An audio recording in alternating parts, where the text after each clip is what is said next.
Bonjour à tous, bienvenue sur la chaîne de Brice Leroy du bricolage. Aujourd'hui je vais vous parler du Karcher K7 Premium Full Control. Donc j'avais un problème de saccade. Donc pour les saccades il y a plein de raisons qui peuvent rentrer en compte. Surtout l'étanchéité du Karcher. Donc il est possible que vous ayez une fuite au niveau des raccords des jonctions de tuyaux, par exemple au niveau du pistolet ou au niveau de la lance, par exemple comme ici, il y a un tuyau, il y a un raccord avec un joint torique.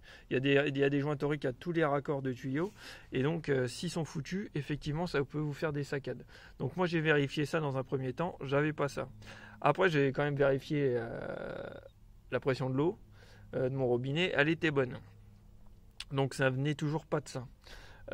Faut savoir que moi je m'en étais pas servi de l'hiver de mon Karcher, donc je me suis dit que peut-être à l'intérieur les pistons s'étaient collés, donc je me suis dit oh la galère, faut que je démonte tout et c'était une grosse galère. Donc non, j'ai rien eu à démonter en fait.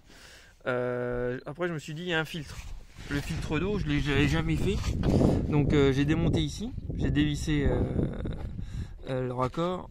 J'ai tiré le filtre qui est à l'intérieur, que vous pouvez voir. Je vais vous le tirer avec une petite pince, tac, et je le sors. Bon, il était un petit peu sale, mais il n'était pas vraiment ultra sale parce que j'utilise en règle générale que de l'eau du robinet. Donc voilà. Donc je l'ai remonté, et avant de le remonter, je me suis dit, c'est bizarre. Peut-être que des fois il peut s'être fait un bouchon à l'intérieur, je sais pas.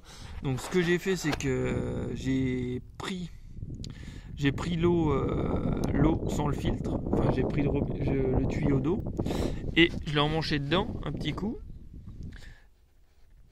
juste histoire de voir s'il y avait quelque chose qui tombait. Après j'ai un petit résidu noir qui est comme un peu c'est pas de la limaille, ça peut pas être de l'acier, mais comme un petit peu de plastique. Bon, j'ai laissé comme ça. Après j'ai vidé complètement mon Karcher, j'ai vidé complètement toute l'eau qu'il y avait dans le Karcher. Donc attention, n'en abusez pas parce que ça peut bousiller la pompe sur le long terme de faire ces choses-là.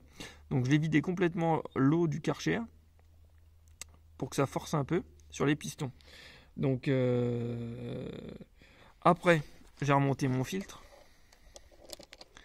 J'ai remis mon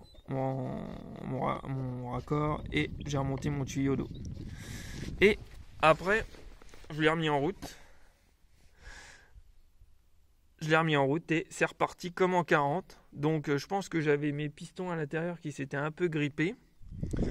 Et du coup, vu que c'était un petit peu grippé, ben, le fait d'avoir peut-être forcé un petit peu en le vidant sans l'eau, ça a fait jouer un peu les pistons et ça les a sûrement décollés, je pense.